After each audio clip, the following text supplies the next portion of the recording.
이번 영상에서는 항상 선명하고 멋진 사진을 찍을 수 있는 방법과 너무 과도하게 선명한 이미지가 나오는 이유, 그리고 라이트룸이나 ACR의 선명 효과가 어떻게 동작하는지 동작 원리에 대해서 알아보겠습니다.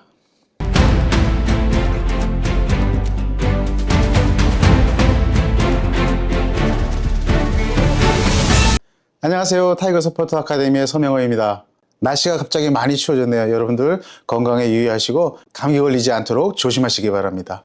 날씨가 춥다고 이렇게 움츠러들지 마시고 힘찬 한 주 출발해 보시기 바랍니다. 요즘 저는 제 채널뿐만 아니라 타이거 서포트 아카데미를 운영할 1년 계획을 지금 이제 구상하고 있는 중인데요. 여러 가지 미진한 점이 많습니다. 여러분들 우리 멤버십 회원님들 뿐만이 아니라 구독자 여러분들 혹시 필요하신 사항이나 아이디어가 있으시면 댓글에 한번 남겨주세요. 그러면 제가 또 그거 보고 취합을 해서 필요한 사항들은 적극 반영해 보도록 한번 해보겠습니다. 자, 이제 본격적으로 선명한 이미지를 찍을 수 있는 방법에 대해서 알아보도록 하겠습니다.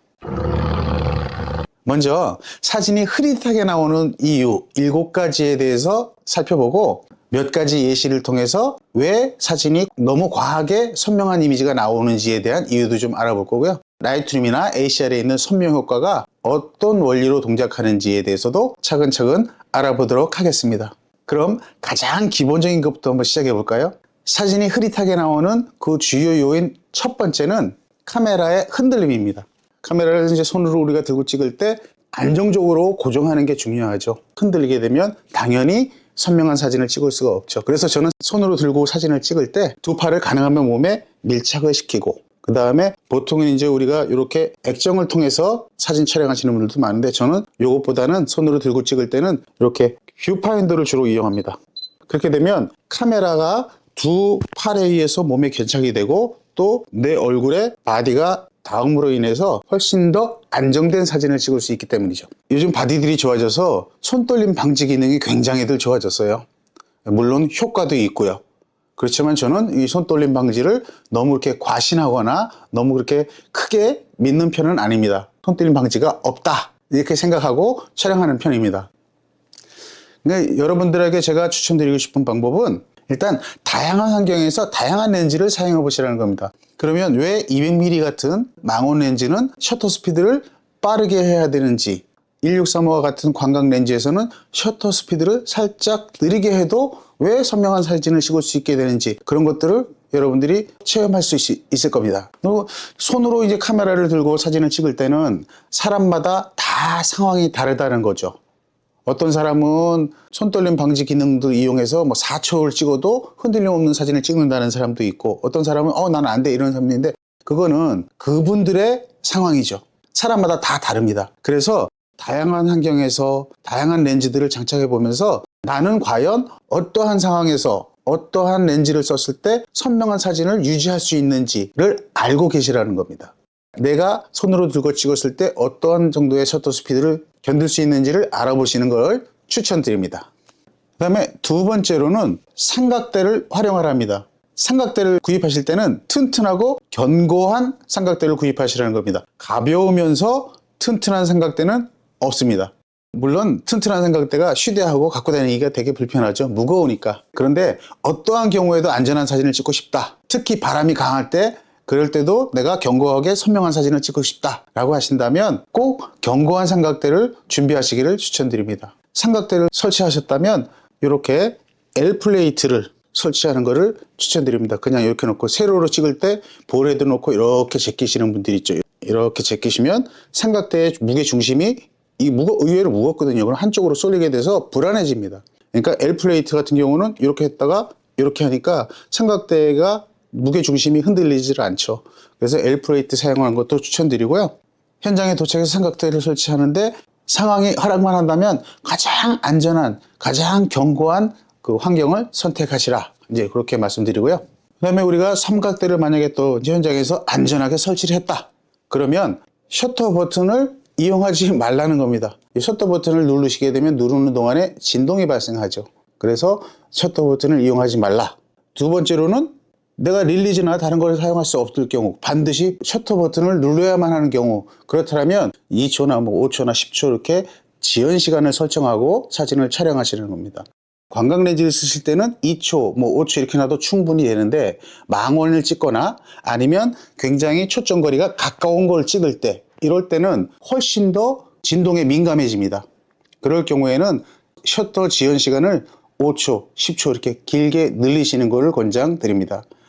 그 다음에 세 번째로는 아까도 말씀드렸지만 릴리즈를 이용하면 좋은데 아예 카메라하고 분리해서 리모컨을 이용하는 것도 좋죠. 그는 아예 카메라를 건들지 않죠. 릴리즈는 선으로 달려 있으니까 또 움직이면서 혹시 또 자유롭지가 않고 그럴 수 있으니까 릴리즈를 이용하는 것도 좋은 방법이라고 생각됩니다.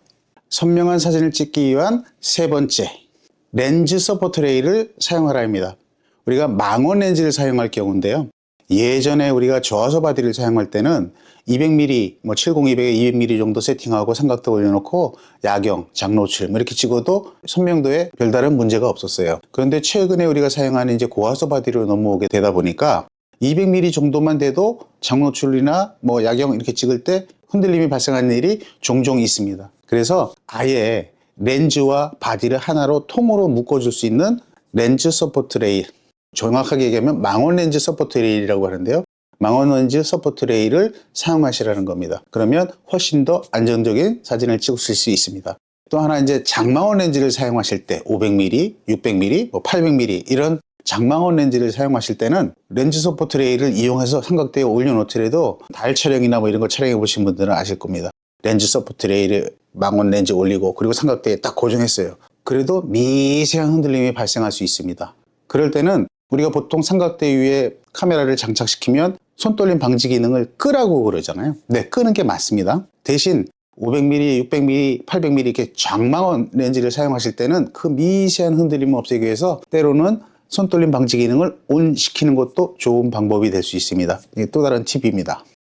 다음으로 네 번째는 스트랩과 후드를 제거하라입니다. 무슨 말씀이냐면 이렇게 삼각대에 올려놓고 바람이 막 부는데 제가 이제 예전에 유튜브 영상에서 어떤 분이 안정되고 선명한 사진을 찍기 위한 방법 해가지고 설명하시는데 삼각대에 사용하십시오 하고 삼각대에 올려놓고 사진을 촬영하는 걸 보여주시더라고요. 그런데 카메라 스트랩인데 바람이 막 불어 스트랩이 달랑달랑달랑 이제 흔들리는 거 보고 참 안타까웠는데 바람이 부는 조건이면 스트랩을 분리하세요. 스트랩을 분리하시고 그래서 스트랩을 분리하시기 좋게 요즘은 이런 거 많이 나오죠. 이렇게 스트랩을 쉽게 분리하고 붙였다 뗐다 할 수 있는 기능들이 가진 스트랩들이 많이 나오니까 이런 걸 이용해서 스트랩을 분리하시라. 저는 평상시에 스트랩을 아예 장착 안 하고 다닙니다. 네, 그 다음에 또 스트랩만 분리하는 게 아니라 이 후드. 사진 촬영하실 때 후드가 이제 이건 좀 작긴 하지만 후드가 이렇게 있으면 얘도 바람에 큰 영향을 받거든요. 그래서 촬영하실 때 만약에 비가 오는 상황이 아니거나 플레어가 발생하는 그런 상황이 아니라면 후드를 이렇게 제거하시든지 아니면 거꾸로 이렇게 해서 가장 좋은 거는 후드를 제거하는 거겠죠. 이렇게 제거해서 바람의 영향을 최소화시키라는 겁니다. 다섯 번째로는 초점입니다. 네, 대부분의 사람들이 이제 이 초점에 대해서 어려워하고 걱정하시기도 하죠. 근데 사실은 알고 보면 그렇게 어렵지 않습니다. 일반적으로 우리가 풍경사진 찍을 때는 전경, 중경, 원경 뭐 이렇게 모든 피사체에 초점을 다 맞추는 게 좋죠. 저도 그런 사진을 더 좋아하고요. 그렇지만 이제 때로는 그게 그렇지 않은 상황도 있죠. 우리가 심도를 조절해야 되는 부분들도 있고 뭐 그렇습니다. 예를 들어보기 위해서 사진을 하나 열었는데요. 이 사진은 하늘공원에서 찍은 사진이고 제가 독특한 방법으로 찍은 사진이라서 좀 좋아하는 사진이기도 합니다. 제가 이 사진을 찍을 때 의도했던 것은 뭐냐면 내가 표현하고 싶은 거는 이 부분, 초점 맞는 부분, 이 부분만 표현하고 싶었어요. 이 부분만 표현하고 나머지 이런 부분들은 전부 다 블러 처리를 하고 근데 그 블러 처리를 어떻게 했냐면 카메라의 심도 가지고도 했지만 좀 더 과감하게 더 강한 블러를 주기 위해서 ICM, 흔드는 사진 있죠? ICM으로 같이 촬영했습니다. 그래서 두 장을 따로 촬영을 하고요. 그 다음에 그 두 장에 초점 맞은 것과 두 장을 합성시킨 다음에 이런 부분들은 포토샵에서 모션 블러라든지 뭐 이런 것들을 줘서 좀 사진을 좀 더 특별하게 만든 사진이 되겠습니다. 이런 사진은 굳이 모든 곳에 초점을 다 맞아야 할 이유가 없죠. 제가 원하는 곳만 조절하면 되니까. 그래서 촬영할 때 여기 초점 넣고 저 배경이나 이 전경은 얕은 심도로 촬영하고 그 심도도 좀 모자라서 ICM을 촬영을 해서 이 부분만 따로 추가시키고 그것도 모자라서 보정을 할 때 모션 블러라든지 뭐 이런 것들을 더 줘서 맞는 사진이 되겠습니다. 이럴 때는 굳이 심도를 다 쨍하게 할 필요는 없죠. 목적에 따라서 하는 거니까요. 그러면 우리가 사진을 찍을 때 전경, 중경, 원경을 모두 초점을 다 맞추려면 뭐에 관해서 생각해야 되냐면 심도에 대해서 좀 생각을 해 보셔야 돼요. 심도는 우리가 아주 다양한 요인에 의해서 심도가 결정되기도 하지만 크게 나누면 두 가지예요. 조리개 값 그리고 거리. 이 두 개가 이제 심도를 결정하는 가장 결정적인 요소라고 할 수 있죠. 여러분들도 아시겠지만 우리가 조리개를 2.8로 찍는 것과 조리개를 11로 찍는 것은 심도 차이가 굉장히 많이 발생하죠. 2.8로 찍으면 심도가 얕아서 아웃 오브 포커스라고 하죠. 블러를 많이 만들어 버리죠. 그 다음에 조리개 11로 찍으면 심도가 넓어지니까 훨씬 더 이제 우리가 소위 말하는 쨍한 사진을 얻는 구간이 넓어지는 거죠. 이건 조리개 값에 의해서 결정되는 거죠. 그 다음에 내가 가까운 물체를 찍을 때, 초점 거리가 가까울 때, 그럴 때는 뒤에 배경이 훨씬 더 잘 날아가죠. 초점이 저 먼 데다 놨어요. 그러면 훨씬 더 넓은 영역이 선명한 영역으로 존재하죠. 그게 이제 심도죠. 그래서 두 가지 크게 영향을 받는 게 바로 이제 조리개 값과 초점 거리, 이거에 영향을 받는데, 마찬가지로 200mm 렌즈로 촬영할 때와 16mm 렌즈를 촬영할 때 심도가 다르죠. 16mm 렌즈는 심도가 굉장히 깊은데 200mm 망원 렌즈는 심도가 좁죠. 다음 예시들을 보면서 한번 설명드리겠습니다. 이 사진 같은 경우는 70-200, 200mm의 초점 거리를 두고 조리개 값은 5.0으로 조절했습니다. 망원일 때 5.0이면 심도가 얕죠. 심도를 조절해서 촬영한 사진인데 내가 표현하고 싶은 영역을 조절을 한 거죠. 또 이 사진 같은 경우도 70-200에 2.8로 촬영하고 이제 이번에 심도를 굉장히 얕게 했죠. 200mm 초점 거리에서 촬영한 겁니다. 인물들에만 집중을 시킬 수 있도록 심도를 얕게 사용한 사진이죠. 망원을 쓰면 좀 더 얕게 쓸 수 있죠, 심도를. 1635 GM2로 사용한 거고요. 조리개를 이번에는 9.0으로 조였으니까 당연히 가까운 곳뿐만이 아니라 저 먼 곳뿐만 아니라 광각이니까 모든 곳이 다 초점이 맞는 사진이 된 거죠.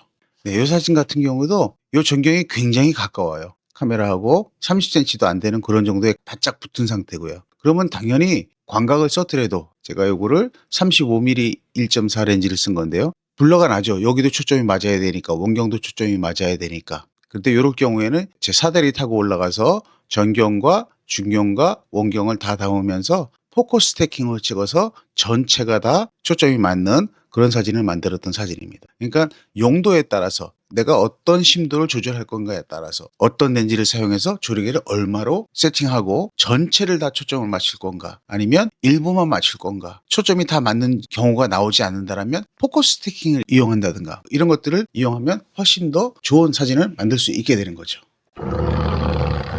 네, 그래서 풍경 사진을 찍을 때 모든 피사체, 전경, 중경, 원경을 모두 다 초점이 다 맞는 선명한 사진을 찍으려면 얼마나 적절한 조리개 값을 선택하는지, 그 다음에 피사체와의 거리를 어떻게 결정하는지. 근데 풍경 사진은 피사체와의 거리는 정해져 있죠. 내가 어떻게 화각을 담느냐, 그에 따라서 다 정해져 있죠. 그러면 조리개 값도 되게 중요해지죠, 그때는. 그 다음에 어떤 렌즈를 쓰느냐, 뭐 이런 거에 따라서 바뀔 테니까요. 그런데 이제 조리개 값을 생각해 보면 그 심도를 깊게 한다고 조리개 값을 무조건 올리면 좋을까요? 그렇지 않은 거 여러분들 잘 아시죠? 조리개 값이라는 거는 낮은 데서부터 쭉 증가하다 보면 일정한 포인트에 가면, 어느 지점 가면 그 다음서부터는 회절 현상이라는 게 있어서 오히려 흐려지는 현상을 발생하죠. 그래서 조리개 값은 뭐 22, 뭐 이렇게 조인다고 해서 심도는 깊어질 수 있지만 대신 선명도는 떨어지게 되는 거죠. 그럼 선명한 사진을 찍기 위해서는 조리개 값을 그렇게 과도하게 올리지 않는 이유가 거기에 있습니다. 그래서 우리가 이제 보통 사진을 촬영할 때 일반적으로 그냥 습관적으로 조리개 9, 뭐 조리개 11, 뭐 이런 식으로 해서 촬영하시는 분들이 많으신데, 저는 개인적으로는 저한테 좀 도움을 주는 앱이 있는데 여러분도 한번 사용해 보실 것을 추천드리는데, 포토필스라고 하는 앱을 씁니다. 그러니까 포토필스 앱을 쓰게 되면 여러 가지 심도라든지, 그 다음에 조리개 값을 어떻게 선택했을 때 심도가 어디서부터 어디까지 구성되고, 초점 거리를 어디다 놨을 때 심도가 어떻게 표현되고 하는 것들을 우리가 쉽게 알 수 있어요. 이런 것들은 뭐 포토필스뿐만이 아니라 다양한 스마트폰 앱들이 있으니까 설치하고 한번 체크해 보시면 좋을 듯 합니다. 포토필스가 어떻게 동작하는지 한번 보여드릴까요? 포토필스라고 하는 앱을 실행시켜 봤는데요. 이 포토필스는 은하수 찍는, 은하수 올라오는 방향도 알려주고, 은하수가 어디서 어떻게 올라오고 하는 은하수에 관한 얘기들을 이제 하는 것들도 있고요. 해가 뜨는 거, 달이 뜨는 거, 여기는 익스포저는 노출 계산하는 거, 아이소와 shock과 조리개 노출 계산하는 것도 여기 있고요. 제가 오늘 말씀드리고자 하는 심도 계산은 이 DOF에서 하게 되죠. DOF에서 카메라도 선택할 수 있습니다. 내가 쓰는 카메라를 여기서 선택하시면 카메라도 선택할 수 있고요. 바디도. 그다음에 24mm 렌즈에 조리개를 9를 놨을 때, 그리고 초점 거리를 내가 5m로 맞췄다 만약에 그렇게 될 때 심도가 어떻게 표시되는지 이 그림으로 이렇게 나오게 되죠. 요런 조건에서 카메라에서 1.5m 떨어지는 지점까지는 초점이 맞지 않는 영역이 되는 거죠. 이제 1.5m보다 먼 지역, 1.5m 이후서부터 무한대까지 초점이 다 맞는 영역이 되는데, 근데 저는 이제 요 니어가 1.51m가 조금 더 확실하게 하기 위해서 저는 1.51m가 나오면 요 1.5m의 2배 되는 3m 정도부터 초점이 맞는구나 이렇게 생각하고 촬영을 합니다. 예를 들어서 초점 거리를 무한대로 옮겨 볼게요. 자, 이렇게 완전히 무한대로 보냈습니다. 그러면 바뀌죠. 어떻게 바뀌었냐면 여기서부터 무한대까지가 초점이 맞는 거고, 가까운 곳 니어는 2.15m부터 초점이 맞는 걸로 이렇게 나오게 되죠. 조리개를 2.8로 세팅했다. 그럼 요게 또 바뀌죠. 이거 다음에 요거를 마찬가지로 아까처럼 5m로 세팅했다 라고 하면 심도가 바뀌죠. 그러면 2.8이니까 심도가 더 얕아지니까 요 앞에 초점이 맞지 않는 범위가 더 넓어지겠죠. 조리개를 이 상태에서 조여야 이럴 때는 11로 놔볼까요? 11로 놨을 때는 그러면 요게 1.28로 줄어들면서 이게 초점 거리가 맞는 거죠. 그럼 나는 최대한 이걸 가깝게 보내겠다. 그러면 요 1.28의 2배 되는 지역, 거기다 초점 한번 맞춰보세요. 요거를 약 한 3m에다 맞춰보겠습니다. 자, 그러면 1m로 줄어들고 무한대까지 맞았죠. 무한대까지는 항상 맞으니까. 그럼 조금 더 줄여볼까요? 1m, 2m로 바꿔보겠습니다. 2m로 바꿔도 맞았죠. 그러면 1.5m. 1.5m로 왔더니 과초점 거리에서 벗어났죠. 무한대에서 벗어났잖아요. 그러면 요거는 2m만 돼도 과초점 거리가 맞았죠. 그러면 24mm로 조리개 11을 놓고 초점을 2m, 카메라에서 2m 떨어진 지점에다가 초점을 놓게 되면 과초점 거리가 맞아서 1m서부터 0.93이니까 거의 1m서부터 무한대까지 다 초점이 맞는 사진을 찍을 수 있다라는 얘기가 되는 거죠. 그런데 조금 더 마진을 가져가기 위해서 저는 여기 0.9가 아니라 2m에서부터 맞다 이렇게 생각하고 촬영을 합니다. 그래서 이렇게 포토필스를 쓰면 심도를 계산해 줘 가지고 심도를 눈으로 볼 수 있게 해줘서 조리개를 선택할 때 조리개에 얼마를 선택해야 될지, 초점 거리를 어디에 둬야 될지 뭐 이런 것들을 선정하는데 심도를 계산해 내는데 굉장히 큰 도움을 줄 수 있습니다. 반대로 모든 피사체에 초점을 맞출 수 없는 경우도 있죠. 이제 어떤 경우냐면 전경에 아주 가까운 곳에, 카메라에 아주 가까운 곳에 뭐 꽃이 있다든지, 그 다음에 저 원경은 저 뒤에 산이 있고, 근데 꽃이 있어서 꽃도 좀 표현하고 싶은데 전경과 원경을 한 번에 전체를 다 초점을 맞출 수 없는 그런 상황들이 발생하죠. 그럴 경우에는 제가 좋아하는 이제 포커스 스태킹을 이제 우리가 이용하는 거죠. 전경에 가깝더라도 일단 찍으실 때 초점을 달리해서 전경에 초점을 맞추고 촬영하고, 원경은 원경대로 심도 조절하고 초점을 맞춰서 촬영을 하고, 나중에 그 두 장을 포커스 스태킹으로 합성하는 그런 방법도 있게 되는 거죠. 이 포커스 스태킹에 대해서는 제가 나중에 포커스 스태킹을 어떻게 촬영을 하고 또 어떻게 하면 훨씬 더 쉽게 합성을 할 수 있는지 뭐 이런 것들에 대한 얘기는 나중에 한번 또 영상을 한번 만들어서 여러분들에게 소개시켜 드리겠습니다. 거기도 좀 상당한 노하우가 좀 필요하거든요.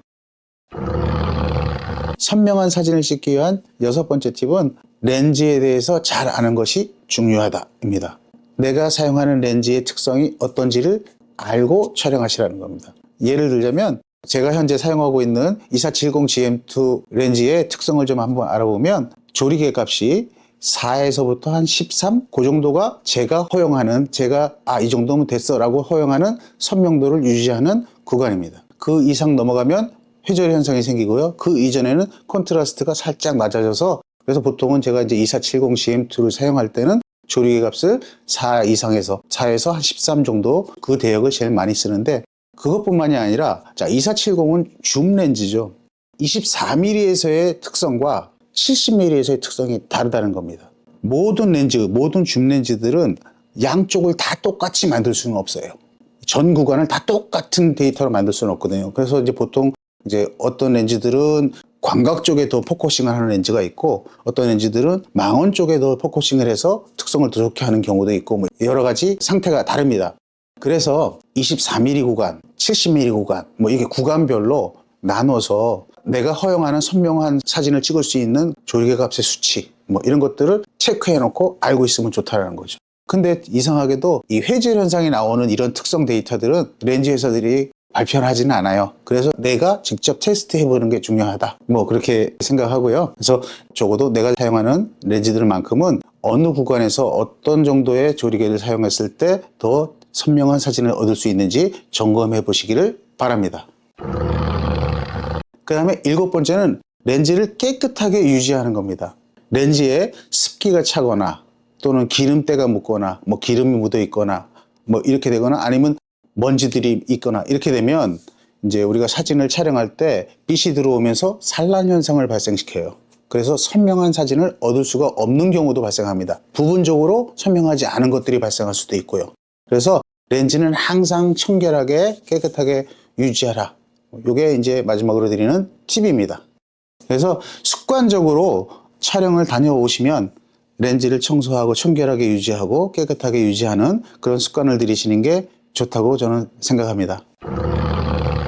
네, 이상으로 선명한 사진을 찍기 위한 7가지 팁에 대해서 이제 얘기를 드렸는데요. 그러면 이번에는 너무 과하게 선명하게 된 사진이 만들어지는 이유, 왜 그렇게 되는지, 그 다음에 포토샵이나 라이트룸, ACR에서 선명 효과가 어떤 원리로 동작하게 되는지에 대해서는 라이트룸을 통해서 한번 이야기해 보겠습니다. 네, 라이트룸으로 넘어왔고요. 네, 이 사진을 한번 살펴보겠습니다. 너무 과하게 선명하다는 말이 맞을지는 모르겠습니다. 근데 실제로 너무 과하게 샤픈을 주는 경우들이 굉장히 많다는 겁니다. 예를 들어서 우리가 풍경사진을 이렇게 보정할 때 전체를 다 샤픈을 주고 그냥 한 번에 끝나는 분들이 굉장히 많다는 거죠. 내가 필요한 곳, 내가 말하고 싶은 곳, 그런 곳, 내가 중요한 곳, 그것을 더 주고 중요하지 않은 곳, 그런 것들은 샤픈을 굳이 줄 필요가 없다라는 거죠. 자, 이런 데 이제 안개가 쫙 껴있죠, 이런 데는. 여기는 굳이 샤픈이 필요 없는 것이죠. 샤픈을 줘도 효과가 없는 것이죠. 오히려 이런 데도 샤픈을 올리게 되면 원래 사진의 그 신비스러움이 떨어지는 현상이 되죠. 샤픈이라는 건 대비를 주는 거예요. 안개 사라지죠. 그래서 내가 필요한 것만 샤픈을 주고 구분해서 샤픈을 좀 주는 연습을 하시라고 이제 말씀드리고 싶습니다. 우리가 샤픈을 주는 데 있어서 A와 B가 있어요. 근데 나는 A가 중요한 것이에요. B는 덜 중요해요. 자, 그러면 이제 우리가 보통 얘를 샤픈을 열을 주고 얘도 열을 줬다. 그러면 요거 두 개의 차이는 별로 존재하지 않죠. 얘도 중요한 것이 되고 얘도 중요한 것이 되는 것입니다. 그래서 이제 이럴 경우에는 얘는 열을 줬으면 얘는 O를 준다든지 아니면 거꾸로 빼는 경우도 있습니다. 이렇게. 그래서 요 데일타 차이를 더 줘서 얘를 오히려 더 부각시키는 그런 방법들이 이제 있는 거죠. A를 강조시키려고 샤픈을 주다 보니까 B도 같이 올라와요. 똑같이 주면. 그러면 두 개의 차이가 안 나니까 더 줘야 되고 그러면 또 B도 같이 또 올라오고 그래서 악순환이 되는 거죠. 샤픈을 주게 되면 또 어떤 문제가 생기냐면 다음 사진으로 한번 볼게요. 이 사진에 샤픈을 제가 한번 과하게 줘보겠습니다. 샤픈을 과하게 주면 어떻게 되나요? 여기를 한번 잘 보시기 바랍니다. 자, 샤픈을 제가 강제로 강하게 주고 자, 그러면 여기 어떻게 되나요? 껐을 때, 켰을 때 여기에 하얀색 테두리가 생기죠. 이렇게 헤일로라고 그럽니다. 샤픈이라고 하는 거는 요 경계에 밝고 어두움을 체크해서 거기에 플러스 마이너스 몇 픽셀 이렇게 해서 거기에 밝은 곳은 밝게 어두운 곳은 어둡게 이렇게 하다 보니까 밝은 곳은 이쪽이 기아보다 더 밝죠. 밝으니까 그 밝은 테두리가 생긴 거고 또 요 기아가 어두우니까 여기보다 요 안쪽에는 까만 테두리가 생긴 겁니다. 그래서 이렇게 헤일로가 생겨요. 이게 과샤픈을 주는 예죠. 이렇게 되면 샤픈이 굉장히 잘 들어간 것처럼 보이죠. 근데 이렇게 100%로 확대해 보면 이런 데가 다 표시가 됩니다. 그래서 내가 과샤픈을 주고 있는지 없는지 확인하시려면 원본으로 크게 사진을 작게 하지 마시고 크게 원본 사이즈로 보시라는 거예요. 그럼 여기에 이렇게 헤일로가 들어가는 것들이 보여요. 이 깜빡거리는 거 보이시죠? 샤픈 안 들어갔을 때 샤픈 들어갔을 때 이 깜빡거리는 헤일로 때문에 생기는 현상이 이 샤픈을 줘서 헤일로가 생기는 현상이거든요. 이 깜빡거리는 현상이 보이지 않을 정도까지만 주시는 겁니다. 눈으로 보일 듯 말 듯 할 정도까지만 보정할 때 너무 과샤픈을 주는 경향이 있다. 이제 그걸 말씀드리고 싶고요. 자, 그러면 라이트룸이나 ACR 그 다음에 포토샵에서 샤픈의 원리가 뭔지 한번 보겠습니다. 샤픈이라는 걸 한번 보실게요. 세부 사항에 가게 되면 선명하게 하기, 양이 있고 반경이 있고 세부 사항이 있고 마스크가 있어요. 자, 그럼 여기에 있는 이 양은 샤픈의 양입니다. 말 그대로. 결국은 컨트라스트 양, 대비의 양을 얘기하는 거예요. 그 다음에 그 밑에 있는 반경, 이 반경은 뭔 얘기를 하는 거냐면 요 경계, 밝고 어둠의 경계로부터 몇 픽셀, 양쪽으로 몇 픽셀을 샤픈을 줄 거냐, 그거를 결정하는 게 요 반경이고요. 그 밑에 있는 요 세부 사항은 뭐냐, 이건 원래는 예전에는 스레숄드라고 얘기했어요. 스레숄드가 뭐냐면 예를 들어서 이렇게 컵이 있어요. 내가 물을 이렇게 따르면 물이 쫙 차서 올라오겠죠. 다 차서 넘치기 시작할 때 요거를 스레숄드라고 해요. 계단이 이렇게 있어요. 여기서 물이 쫙 차고 올라오겠죠. 물이 비가 오면, 그래서 물이 요까지 계단에 도착해서 그 다음 계단으로 올라갈 때 이런 걸 스레숄드라고 그래요. 여기도 이렇게 하면 이런 걸 스레숄드라고. 어떤 힘이 미치는 범위를 스레숄드라고 얘기한다. 전기전자 전공하신 분들은 문턱전압, 뭐 스레숄드 볼티지 뭐 이런 거 들어봐서 아실 겁니다. 그러면 이게 어떤 관계가 있는지 한번 알아볼게요. 자, 샤픈의 양은 쭉 주시면 샤픈이 들어왔어요. 지금 요거 확대 한번 해볼게요. 잘 보이게 여기를 확대해 볼게요. 800% 해볼게요. 자, 그러면 양을 다 주고 세부사항도 제로고 반경은 0.5. 요 반경의 단위는 픽셀입니다. 그래서 반경을 쭉 다 올리면 3픽셀이에요. 3픽셀이라는 얘기는 요 경계를 기준으로 밝은 쪽으로 3픽셀, 어두운 쪽으로 3픽셀 이렇게 얘기하는 겁니다. 이거 한번 잘 보이게 할게요. 스레숄드 올리면 잘 보이죠. 이쪽이 하얘지고 이쪽이 어두워졌죠. 그 다음에 요거하고 요거 사이에 또 스레숄드가 존재하니까 요거와 요거 사이가 또 검해졌죠. 여기도 요거하고 요거 사이가 밝아졌죠. 여기하고 요거 사이에도 대비가 존재하고 여기하고 여기 사이에도 대비가 존재하기 때문에. 그러면 반경을 이렇게 놓고 반경을 0.5 픽셀로 놨더니 여기서 이렇게 보시면 한 칸씩 어두워졌어요. 이쪽은 왼쪽은 한 칸 어두워졌고 오른쪽은 한 칸 밝아졌죠. 왜냐하면 여기가 어둡고 여기가 밝으니까. 반경을 올리면 이게 칸이 넓어지죠. 3픽셀, 이쪽으로도 3픽셀, 6칸 이렇게 6칸씩 늘어난 겁니다. 그럼 요거는 요 반경은 요 픽셀에만 내가 데이터를 주겠다는 거예요. 근데 왜 세부 사항을 딱 올리면 확 늘어나죠. 요 글씨도 보세요. 글씨도. 이거는 뭐냐면 반경은 내가 요 경계점에서 몇 픽셀까지 콘트라스트의 영향을 받는 픽셀을 얘기하는 거고요. 스레숄드 세부 사항은 그 힘이 미치는 범위를 얘기하는 거예요. 그 힘이 미치는 범위가 넓어지니까 양을 다 올렸고 스레숄드는 없어요. 그럼 힘이 얕잖아요. 미치지 않는 거죠. 그래서 힘을 넓히니까 넓어지는 거죠. 이거는 3픽셀보다 더 넓은 범위로 넘어가는 거예요. 요 세 개의 조합으로 샤픈을 만들어요. 라이트룸이나 ACI나 포토샵이나 다 똑같습니다. 그럼 우리가 이거를 어떻게 조절을 해야 되느냐? 그래서 저는 카메라로 사진 찍을 때 최대한 선명하게 사진을 찍어 옵니다. 그리고 보정할 때는 거의 조절을 하질 않아요. 이미 선명하게 찍어 왔으니까. 그래서 여기서는 살짝만 조정해서 미세하게 그냥 조절만 하는 거죠. 여기서 조절을 하게 되면 뭐 예를 들어서 데이터를 이렇게 주고 반경을 줄이고 스레숄드를 쓱 올린 다음에 Alt를 누른 상태에서 마스크 누르면 이렇게 마스킹이 보이고 이렇게 뭐 한다든지 이렇게 해서 하얀색 다는 부분, 저 부분만 샤픈을, 요거는 이제 아까 제가 말씀드렸듯이 필요한 부분에 샤픈을 주는 거죠. 하늘에 까만색에는 샤픈이 안 들어가니까 이렇게 해서 Alt를 눌러서 이렇게 조절해서 필요한 부분만 샤픈 주는 방법이고, 이 마스크는 이렇게 되면 샤픈이 전체가 들어간 거고요.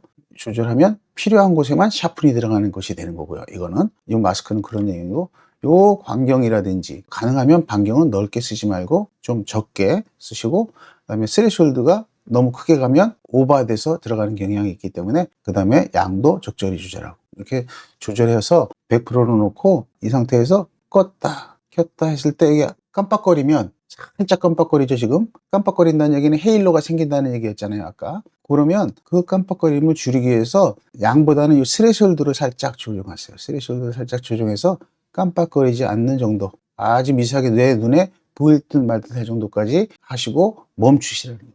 샤픈이 어디에 들어가냐가 중요한 거거든요. 이렇게 요 경계에 들어간다. 경계에 들어갔죠. 양을 쓱 올리고 반경을 다 낮추고 만약에 스레숄드를 다 올렸다. 그럼 이렇게 들어가죠.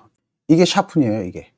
이렇게 되니까 껐다 켰다 하면 이게 깜빡거리는 거거든요. 이렇게. 그리고 이게 헤일로가 생겼죠. 하얗고 검었고 하얗고 검었고 여러 가지 생기죠. 대비 주고 그 다음에 또 층이 생기니까 또 생기고 층이, 그래서 여러 테두리가 생기는 겁니다.